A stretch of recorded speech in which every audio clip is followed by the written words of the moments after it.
आइए आज संविधान के एक बहुत महत्वपूर्ण टॉपिक मंत्रिपरिषद पे हम लोग चर्चा करते हैं।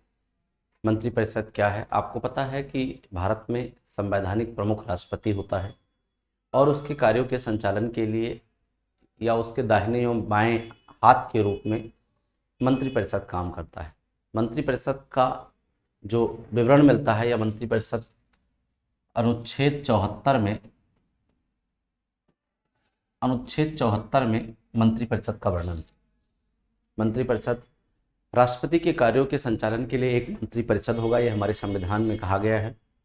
और उस मंत्रिपरिषद में 3 प्रकार के मंत्री होते हैं, वो चाहे संघ के हों, वो चाहे राज्य के हों। आइए सबसे पहले हम लोग मंत्रियों के बारे में बात कर लेते हैं। अगर मंत्रियों के बारे में देखें तो सबसे पहले मंत्रिपरिषद राष्ट्रपति के कार्यों के संचालन के लिए एक मंत्रिपरिषद होगा। मंत्रिपरिषद लोकसभा के प्रति उत्तरदायी होगा। मंत्रिपरिषद अनुसूची 3 के अंतर्गत पद एवं गोपनीयता की शपथ राष्ट्रपति द्वारा दिलाया जाएगा। मंत्रिपरिषद राष्ट्रपति के कार्यों का संचालन करता है। अब अगर हम देखें तो कितने मंत्री होते हैं, क्या स्थिति होती है इनकी, हम देखें तो मंत्रिपरिषद का अर्थ है ये संपूर्ण मंत्री जो हो गए, ये हमारा मंत्रिपरिषद हो गया। हमने बताया कि मंत्री 3 प्रकार के होते हैं, कैबिनेट मंत्री, राज्य मंत्री स्वतंत्र प्रभार और उप मंत्री। 3 प्रकार के मंत्री होते हैं। अब कैबिनेट मंत्री क्या होते हैं, आइए हम लोग चर्चा करते हैं। हम कैबिनेट मंत्री किसे कहते हैं? ठीक, कैबिनेट मंत्री की अगर हम बात करें तो जैसे आप जानते हैं कि घर में एक हमारा परिवार है, तो मंत्रिपरिषद को आप एक परिवार के रूप में समझ सकते हैं। जैसे हमारा परिवार है, ऐसे ही मंत्रिपरिषद को हम एक परिवार के रूप में मान सकते हैं कि ये हमारा संपूर्ण परिवार। लेकिन परिवार में कुछ लोग प्रमुख होते हैं, तो जो प्रमुख मंत्री होते हैं, ये प्रमुख मंत्री होते हैं, इनको हम कैबिनेट मंत्री बोलते हैं।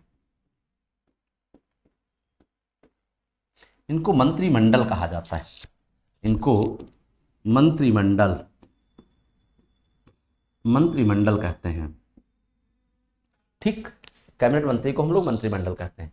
जैसे 91वें संविधान संशोधन में ये कर दिया गया कि संपूर्ण संख्या जितनी होगी उसके 15% मंत्री होंगे। ठीक है, उससे ज़्यादा मंत्रालय की संख्या नहीं होगी।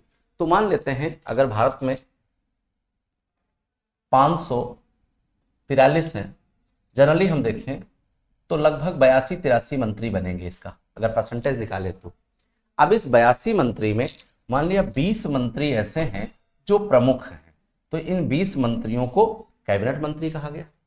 अब इस 82 में से 20 अगर माइनस कर दें तो 62 मंत्री बचेंगे।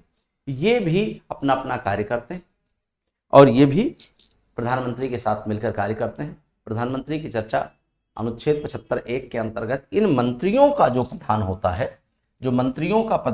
है, इस मंत्रिपरिषद का जो प्रधान होता है, उसी को हम प्रधानमंत्री कहते हैं। कोई भी व्यक्ति मंत्री बनने के लिए 6 महीने तक वो सदस्यता अगर नहीं भी ग्रहण करता है तो वो मंत्री बन सकता है, लेकिन 6 माह के भीतर उसको लोकसभा या राज्यसभा किसी भी प्रकार का सदस्यता, उससे चाहे लोकसभा की सदस्यता दिलाई जाए चाहे राज्यसभा की सदस्यता दिलाई जाए। इसी के साथ साथ प्रधानमंत्री भी चाहे लोकसभा का सदस्य हो चाहे राज्यसभा का सदस्य हो, इससे फर्क नहीं पड़ता कि प्रधानमंत्री किस सभा का सदस्य है, लेकिन वो सदन का सदस्य होना चाहिए और नहीं है तो 6 महीने के भीतर उसे सदस्य बना दिया जाए। तो जो प्रमुख मंत्री होते हैं, जो 20 मंत्री हो गए, ठीक है, ये कैबिनेट कोई संख्या 20 ही नहीं कि हाँ 20 ही होगी, लेकिन हमने मान लिया कि अब ये 62 जो बच्चे, ये 62 हमारे जो हो जाते हैं, ये अन्य जो विभाग है वो हो गए और इनको हम राज्य मंत्री कहते हैं। राज्य मंत्री हो गए, ठीक है, ये 62 जो हो गए राज्य मंत्री हो गए। अब कई बार कुछ मंत्रालय ऐसे होते हैं जो काफी बड़े होते हैं, तो उन मंत्रालयों में कुछ सहायक मंत्री रखे जाते हैं, उनको हम लोग उप मंत्री के नाम से जानते हैं। वो चाहे कैबिनेट के सहायक हों या चाहे राज्य के सहायक हों। तो इस तरीके से ये हमारा मंत्रिपरिषद की संरचना हमारे संविधान में दी गई है। ठीक है, आई होप आपको ये बहुत अच्छे से समझ में आया होगा।